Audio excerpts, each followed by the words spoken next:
Hi, everybody. Welcome. I'm Dr. Jessica Wright. I want to talk to you today about choices.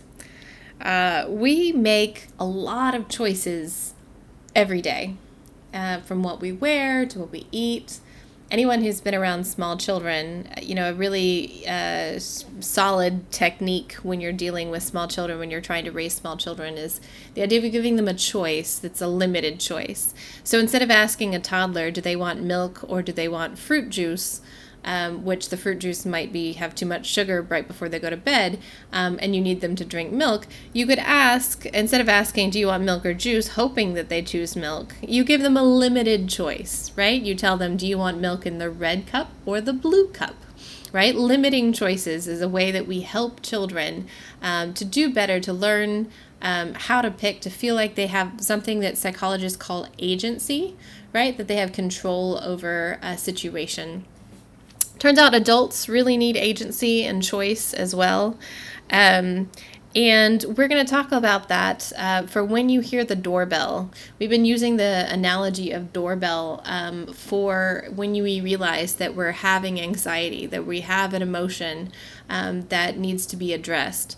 So we're going to talk about creating a menu and posting it in your space as a reminder. So we'll talk about using your phone or using paper, but so that we have a choice in the moment, and that we also make it easy for ourselves.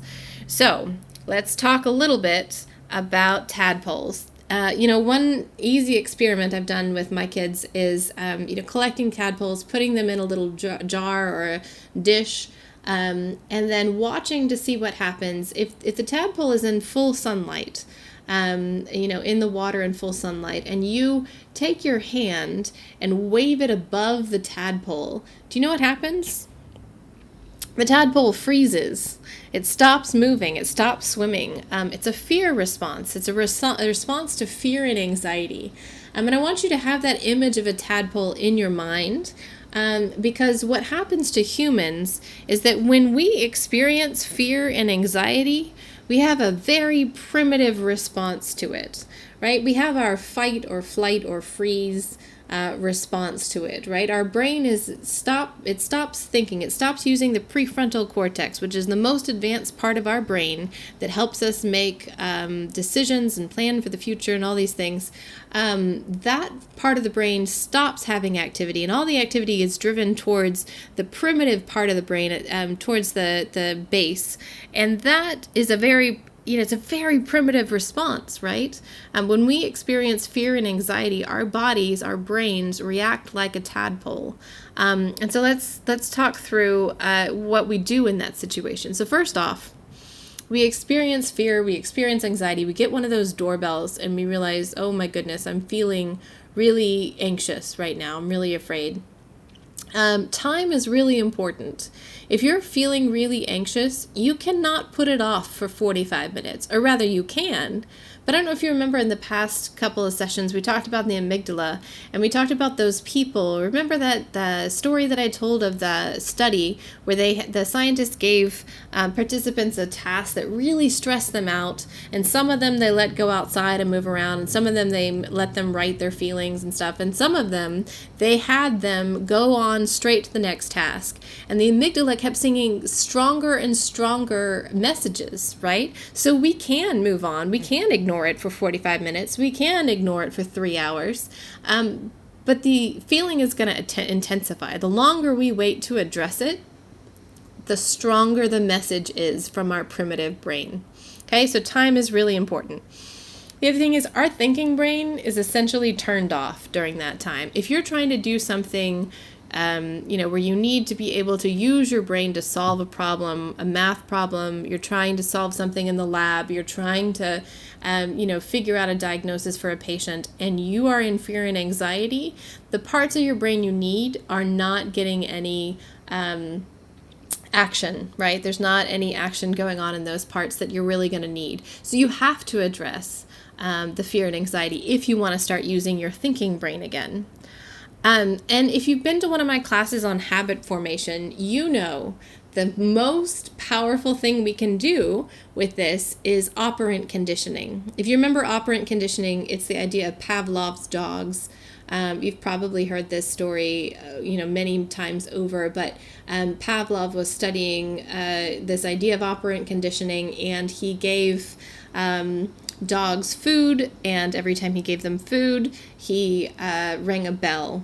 And then eventually he rang the bell and the dog's mouths started salivating. So that's the basic idea behind operant conditioning, is that even though there was no food, the dogs associated the food with the sound of the bell, even though the bell had nothing to do with it. Skinner in the 20s and 30s used this a lot with pigeons. Operant conditioning was all the rage. 20s, 30s, 40s. We really loved operant conditioning. It went out of fashion for a while, and then we're using it again. Now we're seeing the power in what it is that it can do. So with this, how does operant conditioning relate to anxiety?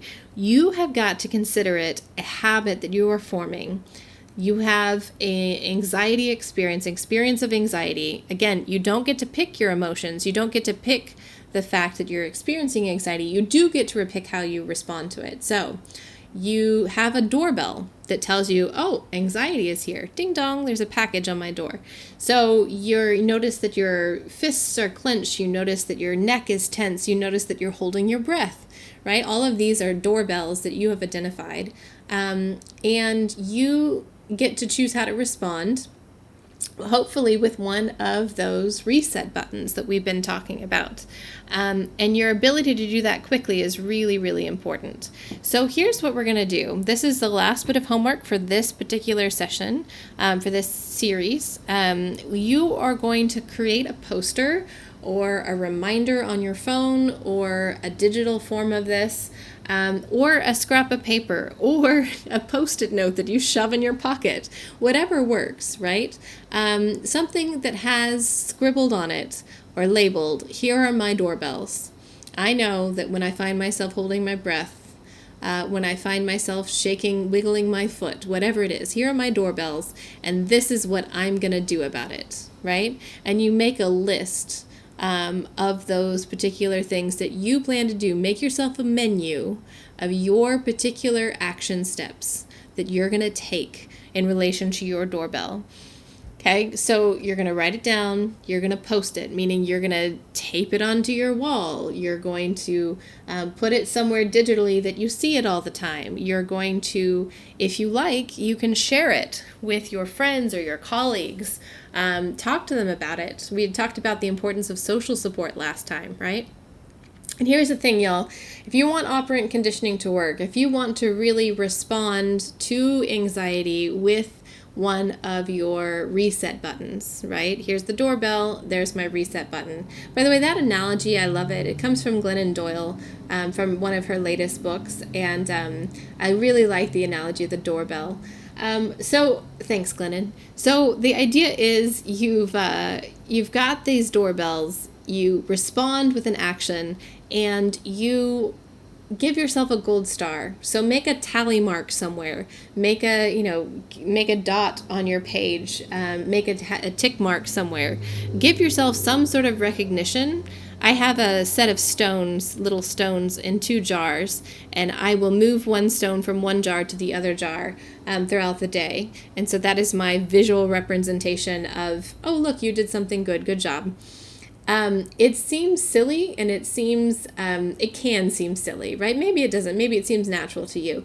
Giving yourself that reward is what is going to give your brain that burst of dopamine that it needs for operant conditioning to work, right?